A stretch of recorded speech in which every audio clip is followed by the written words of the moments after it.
looks like we have a lot of people entering. So happy to begin and welcome everybody to today's Unicon webinar, The Future of Lifelong Learning and Executive Education. My name is Rob Dietl. I'm Director of Executive Programs at MIT Sloan Executive Education, and delighted to have so many of you joining us from around the world for this important and insightful webinar today. Today's topic, the future of lifelong learning and executive education, very important, and certainly many changes over the past 2 years and many trends that have been accelerated and different factors in play that we're going to hear more about during the webinar. But before we begin, I'd like to share just a few housekeeping items. As you can see on the screen, this webinar, this event, is governed by the Unicon Antitrust Competition Statement. The statement is provided for your review here and is also available on the Unicon website. So we will definitely comply with the provisions set forth in this statement. A few other things, the program today will be recorded and you'll be receiving a link to the recording at some point after the webinar.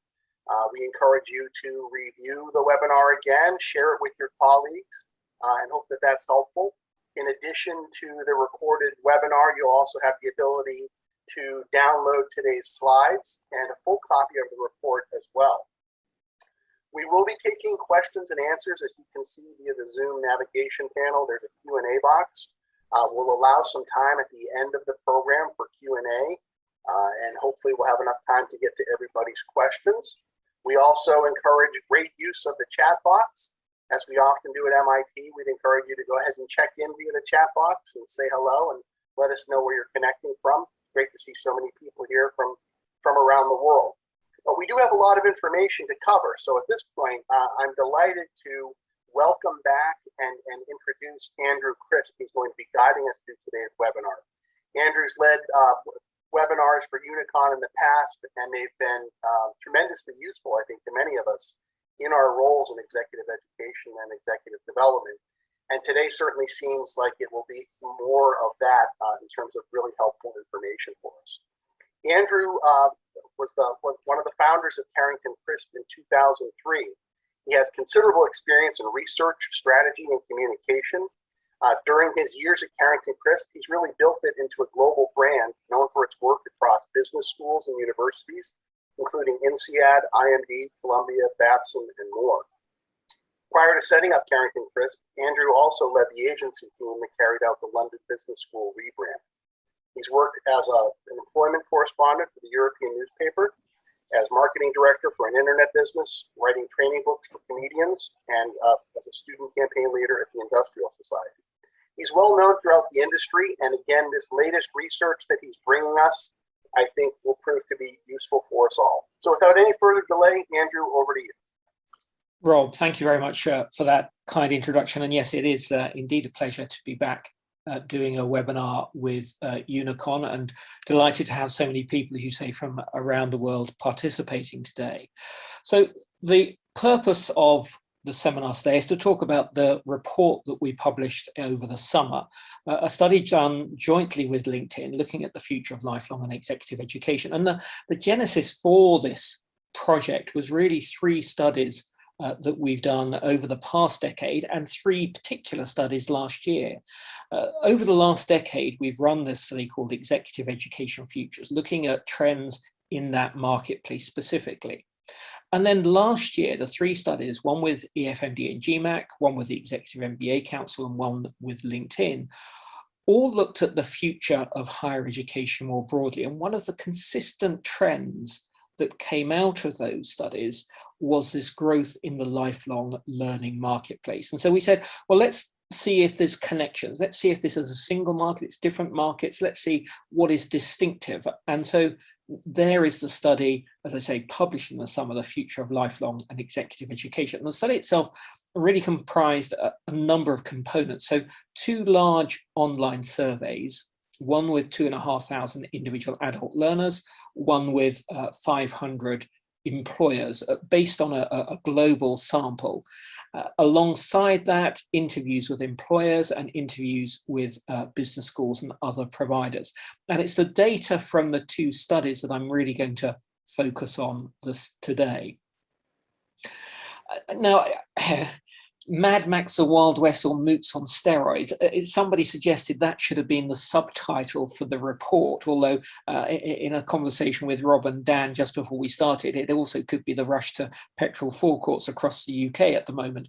But there is something here that's important, that a message to get across about the rapidity of change that is taking place in the executive education and lifelong learning marketplaces.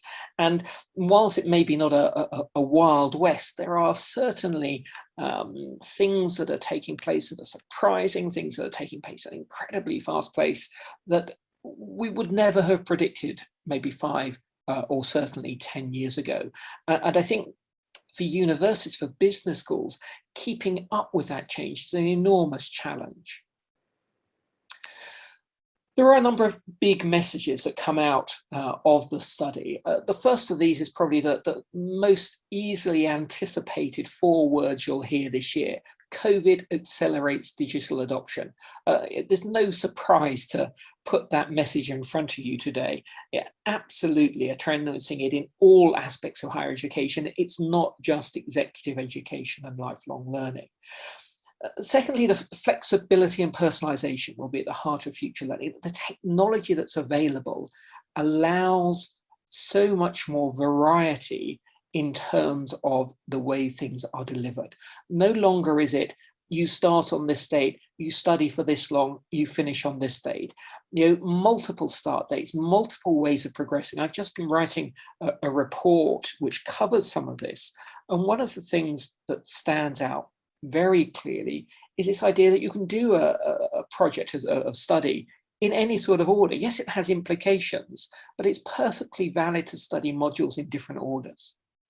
The third one is the death of geography, and I'll say a little more about this in a moment, but it's the idea that historically, particularly if you want to do a short course, that almost certainly meant attending a local or regional institution.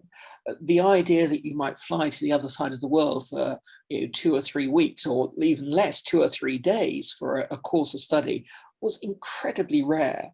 Of course, today with online delivery, that's absolutely a possibility. You don't need to leave home, you don't need to leave your country, you don't need to leave work. You can study at a leading institution and absolutely get the benefit from that program that somebody who lived next door or just down the road could have had. And because of that, this fourth point, brand will be ever more important for learning providers. The idea that I can put on my CV the name of a globally renowned learning provider compared to the brand of the learning provider just down the road. And that's not to denigrate those providers at all.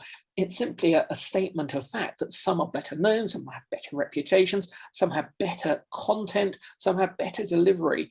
And all of these are inspiring people to think there is now an opportunity for me to extend my learning with the best in class, for want of a better phrase. And because of this fifth point, new business models are emerging. We already have seen that massive increase in new entrants to the marketplace. I was doing some research for another project recently and came across a company called Baiju that I've never heard of before. For those who don't know Baiju, they're an Indian provider in the online learning marketplace. They began just over 10 years ago, providing maths apps for children to learn better math skills. They've recently signed a deal with Disney to license their characters for those products, but they've also announced that they're going to be entering the adult learning market, the workplace learning market. What was absolutely shocking to me was this was a company I'd never heard of, but they were valued at their last fundraising round at $16.5 billion US dollars. And in that sense, this final point is important. Collaboration becomes the new normal. There is this real interest in partnership, whether it's across an institution between the business school and the computer science faculty, the business school and the pharmacy faculty, whatever it might be within an institution, but maybe beyond an institution with a similar institution somewhere else in the world to perhaps deliver programs for global employers, perhaps with a different type of institution to equally provide learning to a range of different employers. But it could also be collaboration with a third party. Many of those represented here today, their institutions will be engaged with somebody like Coursera or edX or FutureLearn or Seek or whoever it might be to get their content to a much wider audience. And this idea of collaboration will become very significant. So let me talk about some of these things in a little more detail.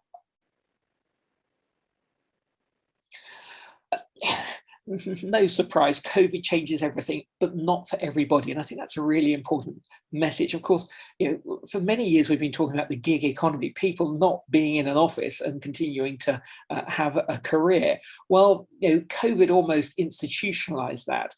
2/3 of employers expect to go back to business as usual, but that means a third don't. If a third of employees don't, that's an enormous change in terms of the way business is conducted.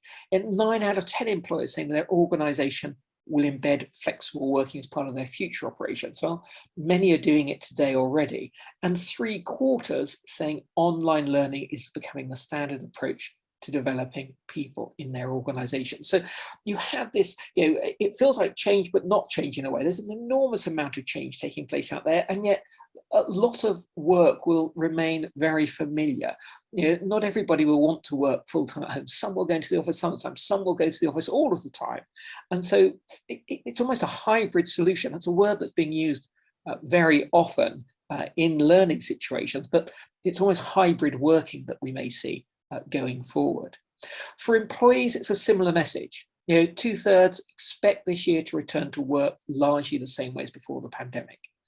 But 69% want flexible work in the future. They want to blend their work. They want to have this hybrid style of employment, if you like. And what they say is, if I'm going to learn, it needs to be on my terms. So back to this personalization of flexibility.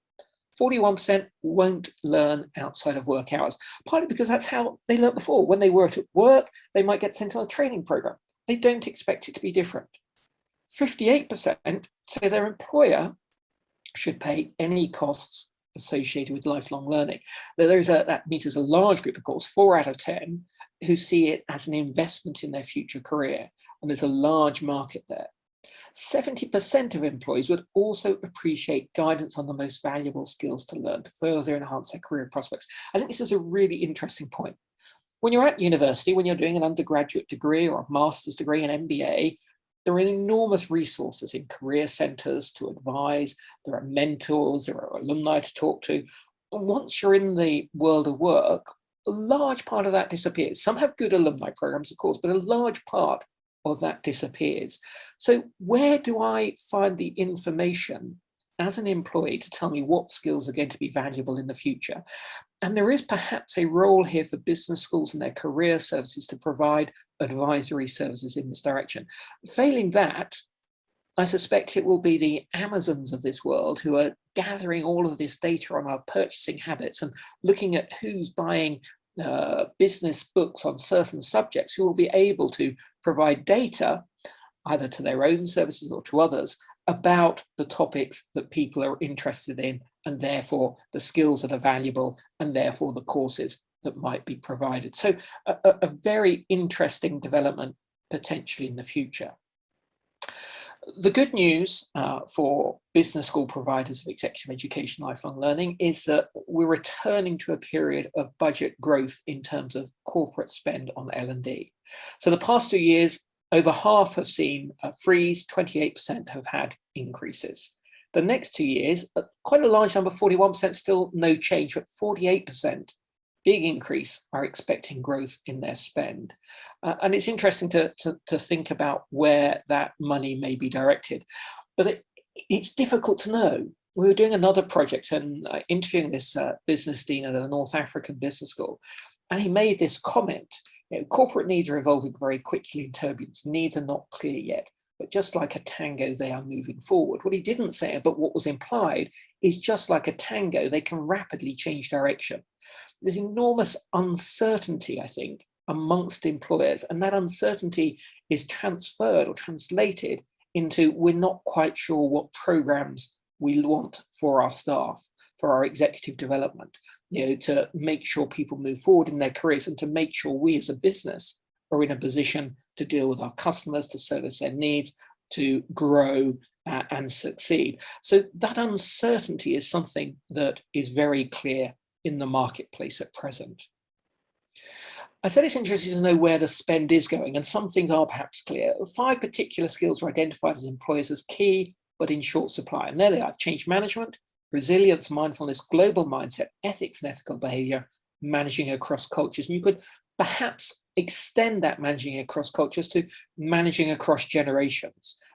We see a big demand for courses coming in terms of being able to have a workforce that is age 18 to 80, and there are different expectations and the different needs of those audiences within the workforce. You might also add to managing across cultures and generations, managing diversity, equality and inclusion. Clearly a growing area of demand for programs because of changes in society, because of the issues that were raised in big social movements in the past 18 months. But where there is real clarity, people are talking about productivity, people are talking about the demands of the new normal, and people are talking about new technology, what that means in terms of building a workforce fit for future needs. All of those things above fit into that, but these are the high-level issues that employers are raising in terms of their particular needs, the training programs, the development programs, the learning programs. And there is this sense, I suppose, that, not surprisingly, online has changed everything. This message about speed, about impact, very much to the fore. So 3/4 of employers already recognise qualifications gained online in the same way as those completed in a traditional face-to-face setting. That's incredibly important for the marketplace and for the development of new products in the online space. Without that employer acceptance, there would be a problem growing that market. 8 out of 10 short bursts of learning, delivered flexibly, providing micro-credentials are valuable to them meeting their development needs. And 17% are already using these or have done in the past 2 years. 86% short programs leading to a certificate with academic credit that can be banked and added to further studies to create a degree of useful development options. So whilst you've got employers saying, on the one hand, yes, we're accepting online qualifications, perhaps we're accepting micro-credential qualifications, digital badges, micro-masters, they're also saying, if those components can be added together to make a degree, then that's a useful development, because we absolutely understand what a degree is. And we talked about, I mentioned the idea of the Wild West. There is a little bit of a Wild West in terms of qualifications at the moment. Never have I seen quite so many definitions of what a postgraduate certificate is. Is it an academic qualification? Is it a certificate of completion? Is it a certificate of attendance even? I saw one program recently where you received a certificate of attendance at the end of the program if you attended 80% of the course. You didn't even have to attend the whole course. 80% was enough to get a certificate of attendance. So there is a little bit of a Wild West in terms of what qualifications actually mean in terms of the learning and development that people have taken part in. I talked about the death of geography. I think, yes, but also at the same time, relationships at last. You can see here the data from the survey. So 67%, 2/3, location of a learning provider will become less important as online provision becomes more sophisticated. But at the same time, 81% want to build long-term relationships with learning providers to build understanding of our business and maximize impact from learning. Well, if they're going to build those longer-term relationships, and there are good business reasons for them to do so, understanding, sharing of values, flexible response, they will want to pick a brand that they trust.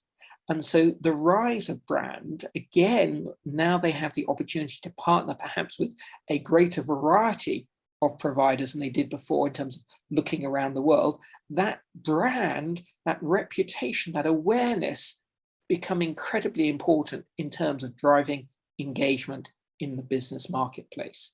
And we see a similar sort of reaction from individual learners. So for them, brand reputation equals portability of qualification. So almost 2/3 again, certainly 6 out of 10, important that any future learning they undertake is with a provider with an international brand reputation, and location becomes less important. And why? Because if I am that person on one side of the world and deciding I want to study in an institution on another side of the world, first of all, I want some certainty that it is who I think it is, that they are the real Harvard, if you like, rather than somebody sort of perhaps not quite, somebody same part of the world, but maybe not quite the same offer. They also want to know that when they come back to work or when they go to their employer and say, oh, I just completed this program at this institution, the employer will say, absolutely, what a fantastic place to go and study. What a great thing you've achieved, rather than their employer saying, oh, I don't think I know that institution. Well, tell me something about them. And perhaps it's not even that current employer that's important with, it's their next employer. Can they take their qualification with them? And does it have meaning and value as their career develops and it changes with different employers? So geography, less important, brand, much more important. And with the changing nature of competitions, the brand matters even more. Technology, as I just suggested, means this new model of work local, study global is emerging. A new meaning for internationalization in higher education, if you like. We've seen a lot of the new providers that we raised in the surveys are already being used by 1 in 5 employees. LinkedIn Learning is incredibly popular, over 20%, rising to 35% amongst some audiences around the world. You can see there's quite a long tail here of other providers that at least 1 in 5 would consider, and many of these you'll be familiar with. And so these, some people say, well, they're not really competition for us as business schools, are they? Of course, business schools and universities are using a number of these people I mentioned earlier to get their content out there. And somebody did say, yes, but LinkedIn Learning, it's really just hobby learning, isn't it? I think it's so much more than that. With people looking for fast answers in terms of their learning, one of the first places they'll look will be somewhere like LinkedIn Learning. It's something that they're using on a daily basis in terms of LinkedIn for their networking. They can see there's a course that perhaps is going to give them an insight into a particular skill. It may not take them as far as they need, but it's getting them on the launch pad. And that's really important because they probably need this skill quickly. They probably need something in their career. That's why they're looking. That's why they're starting this process of developing their skills. So brand becomes even more important for universities and business schools who are trying to compete in this marketplace. And more on this flexibility issue, I suppose, that this idea that learning needs to match lifestyle, career and commitment. So 2/3 are absolutely clear they'll increasingly use online to develop themselves and their careers. 68% say blended model, combining face-to-face and online is an ideal skills development path. But at the same time, almost the same numbers say face-to-face learning provides a richer and more effective experience. And that's why I think people are interested in blended, more so perhaps than purely online. And we certainly see it in other studies that we've conducted. That opportunity to perhaps get the best of both worlds, perhaps to have a classroom experience that dovetails with some online learning at the outset that continues with some online learning at the end to make sure you're making the most of the classroom experience, and is perhaps even supplemented during the online experience with resources that are available to you online. So building this sort of blended model with a golden thread of digital that runs through it. And 71% say that learning needs to be delivered flexibly if they're to engage in lifelong learning. We worked a number of years ago now with an Australian university who were telling me then about the apps they were developing for learning, which gave people 15 minutes of learning and then a quick test at the end of that learning. And this was fantastic because people were saying, I can do that while I'm commuting. I can do that whilst I'm waiting for dinner. I can do that in many different places. It's the convenience and the flexibility that people were buying into, and it was taking them on a learning journey without saying this is the end of the learning itself. Of course, it's all about career. You all know that. I probably don't even need to share this slide with you. 2/3 of employees expect to undertake more learning in the future. Why? Money is a key motivator. Absolutely, they want to learn to improve their earning potential, but almost as important, it is about improving their employability. It is updating and refreshing skills. It is improving job security.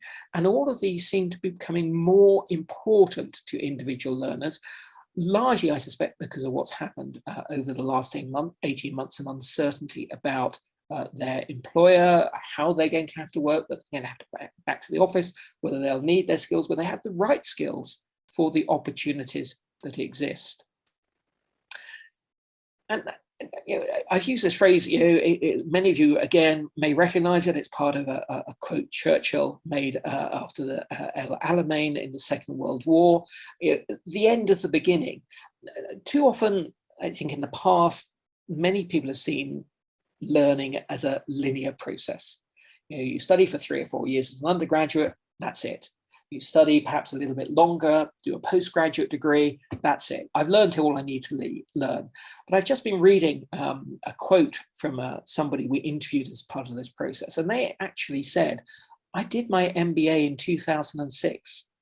How much of what I learned then is relevant 15 years from now? How many of the things that people are talking about in business today were taught to me in 2006? And yes, the fundamentals might be there, but the world has changed dramatically in 15 years.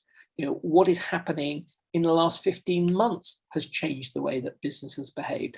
And so no longer should learning be seen as a linear process, but rather, that undergraduate degree, that postgraduate degree, simply the end of the beginning, where you lead on to lifelong learning. And in terms of what people are saying, very interesting, I think. So we do find a different sort of age split here. So that the younger age groups, perhaps under 35, more likely to still be interested in a traditional master's and MBA and executive MBA, getting a degree. They might top that up with LinkedIn Learning, other things.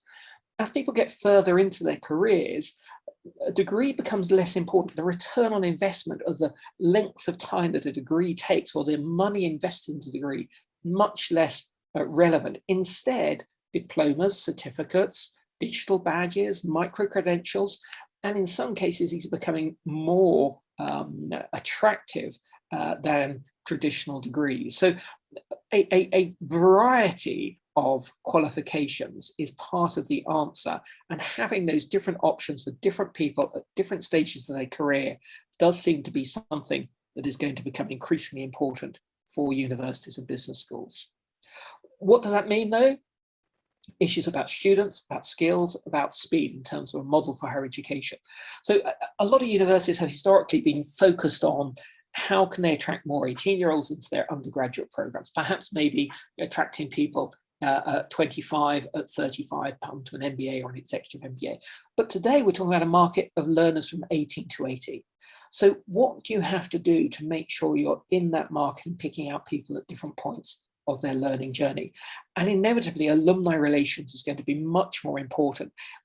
Sell somebody once, but have them repeat their purchases on a lot of occasions. Absolutely, that is a model for the future. And there will also be a need for more business-to-business skills and customer service skills as engagement of employers grows in terms of the learning that they're looking for.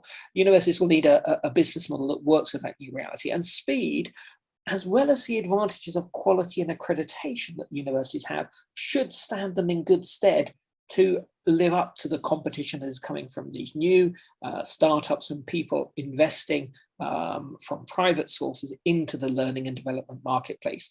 But getting that offer right is going to be absolutely vital for universities to build a sustainable lifelong learning offer. I did a webinar for Unicon a while back on the basis of another study where we looked specifically about this issue about why people aren't using business schools. So I'll only touch on it briefly, but we found only a third of employers say they use business schools for their learning and development, putting them fourth behind professional industry trade bodies, consulting firms, and in-house services. And when you ask why they don't, others offer programs better meet our development needs, schools are too expensive, only use in-house, and business schools are too theoretical and not sufficiently abreast of the real world business challenges we face. So that connection becomes very important. For employees, cost and value are also issues. 52% say business schools are too expensive for their learning needs, and just over 4 out of 10 colleagues have not realized benefits after investing in a business school program. Again, it speaks to this message of alumni interaction, keeping in touch with people, helping them to update their skills as they go forward. And I think that this slide says that as well. For individuals, business schools bring networks and reassurance. Employers want impact. So 2/3 of employees say the main reason for choosing a business school is to build personal networks. So again, it's career related. They're looking at finding people who can help them move forward, as well as the content that they're going to learn. Over half say the first choice would be a business school that they've been to before, going back to their previous provider. Again, alumni interaction. Whereas employers, absolutely enormous number, saying measuring impact is key when selecting a provider. So that, that 44% in the previous slide who say, I've seen a colleague who hasn't actually realized the benefit, measuring that impact, being able to provide evidence of the impact on individuals, on companies, on communities, will be absolutely key for purchasers in organizations. And what about the idea of a lifelong or longer degree? I just touched on degrees very briefly. It's not really part of today's conversation, but about a third, 3 out of 10, yes, a degree that I can earn in a series of modules over an extended time period as and when it suits me. Or a degree that can be topped up at a low cost over the next 10 years with updated and new skills. I read an interview last year with the then education minister from Singapore, who talked about how at NUS in Singapore at the university, they're enrolling people now for 20 years because they again have seen this end of linear education. The idea that you'll come in and start an undergraduate, maybe not finish an undergraduate degree, you'll do 2 years, then you'll go and work. Then you'll come back in 2 years and complete that degree. Then you might go off for 5 years and work. And whilst you're doing that, you might do a series of short courses. And then perhaps at age 30, you might come back and you will want to do a master's degree, or perhaps a part of a master's degree that over the next 5 years, you'll update and keep it relevant. Back to this point about that person who said, my MBA is now out of date. And more than half of employees saying that the growing provision of learning and development content on platforms outside higher education makes them question the value of formal university programs.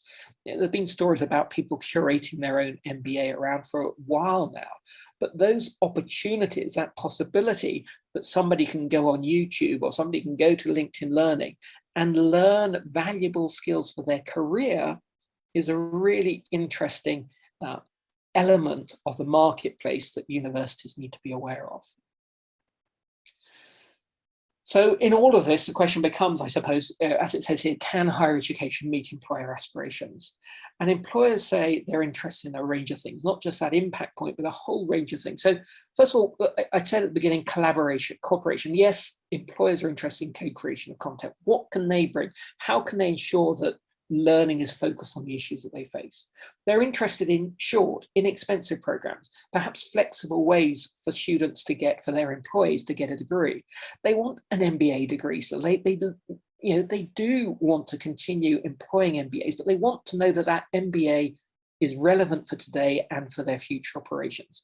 They want greater flexibility to meet the requirements of lifelong learning, and they also want to know how business schools positively impacting wider society, not just business industry. They are hearing these messages from their customers. And if they're going to suppliers, they want to make sure that suppliers are on the same page, whether it's supplying them with product and service, or whether it's providing them with development and learning. And employees say they want more than a learning experience as well. They want providers offering open access to allow learners from diverse backgrounds to benefit from learning. They want, of course, this challenging of worldviews, combining innovative and critical thinking. They want a culture of enterprise, flexibility, engagement with startups and social entrepreneurs. And they too are saying it's important to have a focus on social responsibility. So you have something of a shift in terms of what people are looking for from their learning experience. In fact, it goes so far as this idea that I touched on a moment ago of building your own and building your community for learning. So 30% of learners said they're very interested in the idea of a Netflix-style learning platform that allows an individual to choose from a variety of providers to build their own course. The idea that they can pick and choose, perhaps, maybe not from the same provider.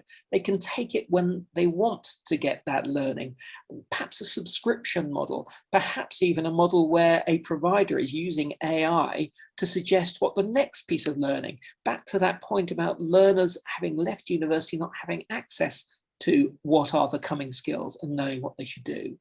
And a quarter say they're very interested in the idea of communities of learners. So peer learning, if you like, beyond formal studies, finding different routes to gain knowledge and experience and insight that they can bring to learn in their careers, perhaps even more important for those that are starting their own business. And we do see a growing number who expect to be in that position at some point during their careers. And then finally, what do they actually want to learn? What is the content that's important? Well, leadership and communication remain the top two choices. They are absolutely important still. But even there are nuances, there are differences. I just read a piece about, how do you inspire as a leader when you're on your own, at home, behind a camera? And that's a fascinating question. And the suggestion, part of the answer was, well, if a YouTube influencer can do it, are they the leaders of the future? But it's also, and I think this goes back to that point about the things that employers are looking for. Employees are looking for very much the same things. They understand how the market and the world of business is changing. And what you've got here is a list of perhaps some traditional skills, marketing, strategy, business development, but you've also got things about the new world, the new economy, the digital transformation, the innovation, the creativity, the data analysis, decision-making in complex and uncertain times, social impact. All of these employees absolutely are prioritizing as part of their future learning. So I hope that's been helpful. As Rob said at the beginning, I'm very happy to take questions, and I'm also very interested to hear the experiences of those in the audience today. Thank you very much. Andrew, thank you so much for such a wide-ranging and truly insightful presentation. Covered so much ground in a relatively short time. At this point, we would like to invite our audience to submit your questions via the Q&A panel and the navigation panel. We do have one question submitted earlier during the presentation. How does this personal flexibility affect the value of the cohort experience? Any thoughts there? Yeah, it's a great question from Jennifer. I think it's where the tools, the online tools, become really important. So the chances are people aren't dropping in and out every day. The chances are that they're still doing a module as a cohort. There's still a group of them there. And if anything, it does extend networks potentially, because if you're doing a cohort and online with you in that cohort are people from all around the world, that's an experience you certainly wouldn't have got if you'd have been studying at your local provider. So all of a sudden you're open to new cultures, new ways of thinking, new approaches to problem solving. And you even have, in the early days of, I think it's Coursera, it might have been edX, one of them, what they also had was a column on the right hand of their page, which was called the local meetup. So anybody who was doing one of these online programs, perhaps in a city on the other side of the world, there'd be people maybe not even on the same program, but doing programs with Coursera. And on a Thursday night, they'd be in a particular bar at 7 o'clock and they would network there. So they would actually get a wider audience to call their cohort, if you like, than if they were doing one program at one institution just down the road from where they live. So it is about using the tools and techniques, and you can get more out of it this way than you would have done previously. Thank you. Another question: sustainability or diversity, inclusion, and equity related topics are not listed among the high demand subjects. Are these covered under responsible management or social impact? Yes, absolutely. Again, another good question. We do find different people use different words to describe these things in different places, different parts of the world. So responsible management, social impact, we try to have some catch-all phrases, if you like. But diversity, equality, inclusion, very much to the fore. In fact, sustainability also. Just seen an article that I was interviewed for in a publication called Business Because, all about how sustainability is very much on the agenda now. And 10 years ago, it was just in its infancy. So I wouldn't suggest at all that there isn't demand. There is demand for those subjects. Absolutely. Have you found any differences between learning preference amongst different generations? Yeah, Christine, I think I touched on that point a little bit in the presentation, certainly in terms of qualifications. We do see differences. Younger generations are much more still interested in spending time on campus. having that social interaction, if you like, as people go through their careers. They have other draws on their time, family or whatever it might be.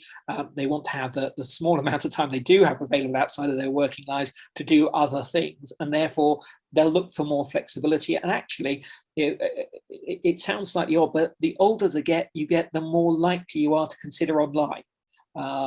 Yes, young people are very happy and content and relaxed about learning online, but older people are tending to say this is an easier thing for me because it offers that convenience and flexibility.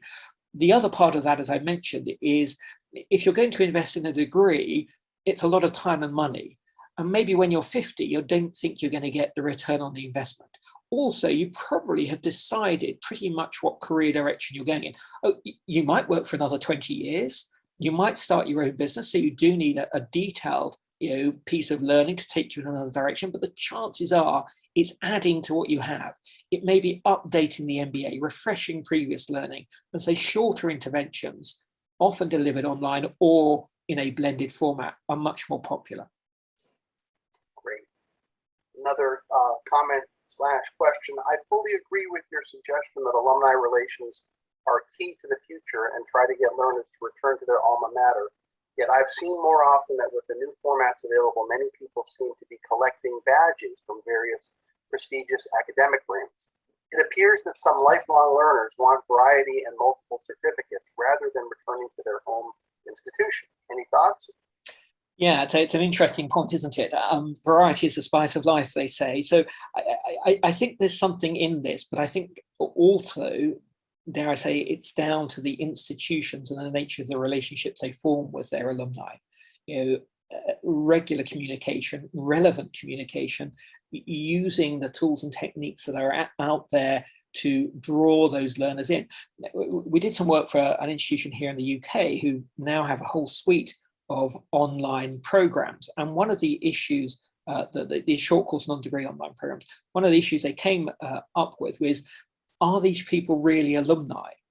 Well, they're not alumni in the sense that they've gone to the campus, spent £60,000 on an MBA and studied there for 2 years.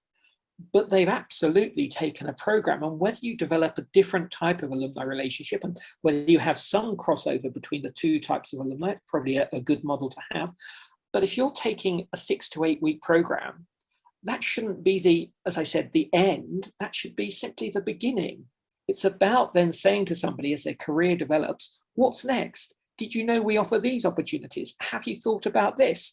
Especially when it's such a low cost entry point for a lot of those individuals. These are programs that are selling for £2,500, £3,000. So very much a good investment for an individual to be able to attend a prestigious institution and go forward. But the institution can't simply sit back and say, well, you know all about us, surely you can see what we're doing online. It is about that customer relationship. Now, that may be a terrible phrase to have in higher education, but absolutely that is what is being delivered here and needs to be considered. But it might also be that the collaborative relationship I talked about, that a number of institutions might come together and almost have a Netflix type portal where they all offer their wares and people will move from one to the other. So while somebody is an alumnus of yours might go to another, somebody from that institution might come to you because you have a specialization, you have a particular course that somebody is interested in. So I don't think it's something to be afraid of. It's an opportunity, but you have to work hard at that opportunity. Many business schools are now rebranding their executive education shops, lifelong learning. How do you see the relationship between the two? Is this really a reclassification or something more? It's a really interesting question. In a way, it was at the heart of the motivation for doing the study. Are they different, or are they the same, or are they part of the same? And my sense actually is that executive education is part of lifelong learning. Lifelong learning does begin, from the moment you're born and continues until the moment you die. We're always learning new skills, whether informally or formally. Executive education, if you want to define it, historically might have been about senior executives or people who were likely to become senior executives and giving them the skills that they needed to succeed. And certainly there is an audience for senior executives, those who are at director level in the C-suite, who need particular type of education and learning at that stage in their career. But they'll have had a lot of learning to get them to that point. it won't have just happened, oh, I've woken up this morning, I'm chief executive, I need to learn certain things. It's the steps along the way. And so it's part of a lifelong learning process. And seeing the two integrated, I think is really important. And it comes back to that point I was just making in terms of the idea of how people are managing a customer journey and what is, perhaps in this case, a learning journey. Thank you. With all the supply, why still the strong demand for digital transformation courses? But also, why still the strong? Because it's a massive issue is a simple answer. It's a lovely question in a way. You're absolutely right. If you have oversupply in the market, doesn't that meet the demand? Yes and no, of course, in certain places. People will want to get digital transformation from certain providers. There are, I don't know what the numbers are, but if you look at any advanced economy, actually, the vast majority of the businesses are smaller businesses. They're not the large businesses who are running these big programs. And so there is a need. I was speaking to a dean at a Scottish business school recently, and she said, no longer do I see executive education as being about management and leadership programs for Unilever. I see it about the Federation of Small Businesses in this country, which is a trade body for small business, and do they all in these small businesses need a financial literacy program? And so in the same way, it's digital literacy that all these small businesses need. So the demand is enormous, and the pace of change in terms of digital and what is happening in that space is vast as well. And so even if you've been on a program, chances are 12, 18, 24 months, you need a top up. 5 years, you certainly need something new. So it's not going to go away very quickly. Thank you. Most university providers seem to still be debating the question of whether to go it alone or to partner with OPMs. Do you have any indication regarding which side of this argument will win in the upcoming 3 years? If I had a crystal ball, I'd probably be buying shares in Coursera or 2U or somebody at the moment. I think, first of all, it's interesting. 2U have just made the acquisition of edX, $800 million. If you're putting $800 million into a business, you've probably got a fairly good idea of that business's longevity and its potential. Coursera have announced recently that they're going to return a greater share of revenues to their partners in terms of the providers of the content. My sense is that we will find in 3 years' time very much both options still there. You will find more institutions perhaps investing in the technology, looking to do things on their own, but those may be the same institutions who are working with a Coursera or an edX or a FutureLearn. So I don't think the argument is going to be one in the next 3 years. This is one that's going to run and run, and we'll see both options going forward.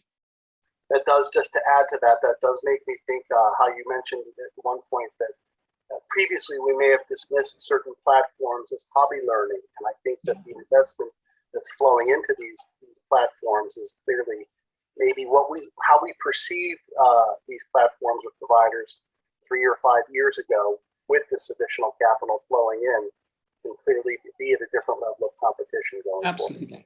Absolutely. Many other schools in the university are having their own executive education. Will business schools lose its essence of executive education? No, I don't think so.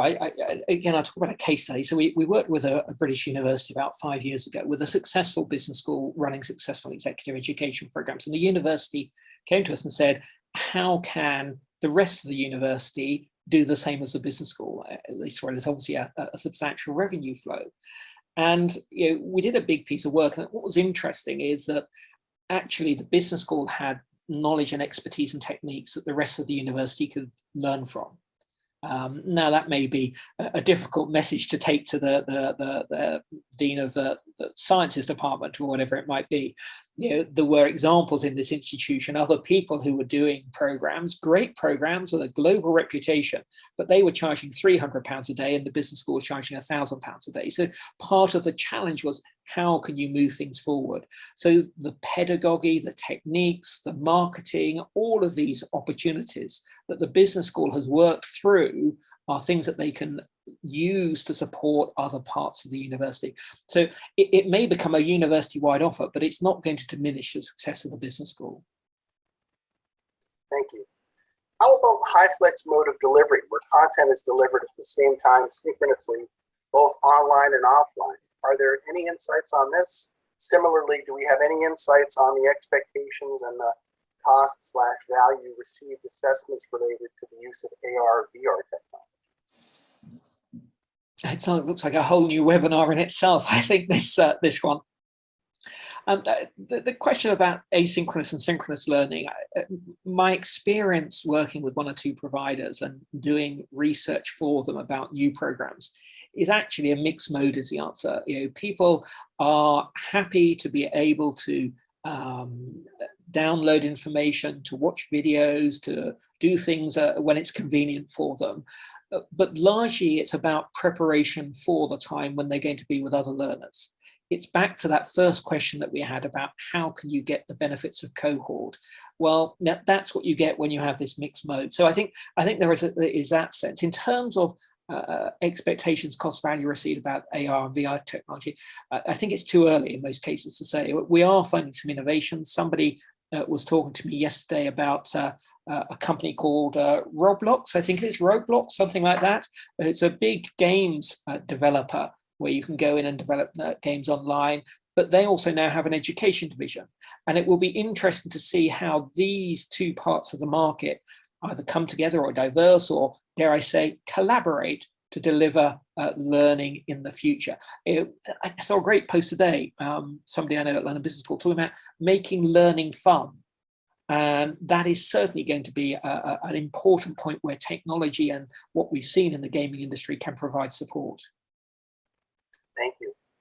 Getting back to OPMs and other platforms, how do these platforms make headway within a university who are invested in legacy systems? Wow. My sense is that sometimes you almost have to step outside where you are. So a little bit that some of those who set up other platforms did so from a university background. Dare I say, MIT and Harvard got together for edX.